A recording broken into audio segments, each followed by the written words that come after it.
তো হে গ্যাস, ওই তো আপনারা দেখতেছেন একটা ঈগল পাখি। এই পাখিটা জালের মধ্যে আটকে গেছে। আমি এদিক দিয়ে যাইতেছিলাম, সাইডে পাখিটা জালের মধ্যে আটকে গেছে। তো আমি এখন পাখিটাকে ছুটে আনি। পশু পাখি দেখলে আমার এমনিতে অনেক মায়া লাগে। যাই ছুটে আনতেছি।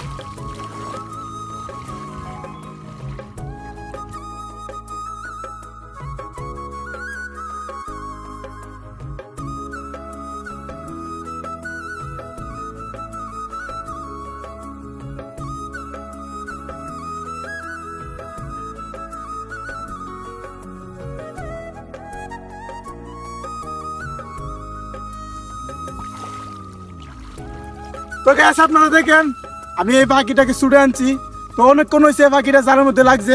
এই যে দেখেন এই পাখিটা আমার কি করছে দেখেন, আমার আঙুলটা খাইতে লাগছে দেখছেন। তো আমি ওর ভালো লাগে কিন্তু ওরে ছুটে আনছি। আর পশু পাখি দেখলে আমার এমনিতে অনেক মায়া লাগে। তো আমি এখন পাখিটা ছাড়িয়ে দিয়েছি।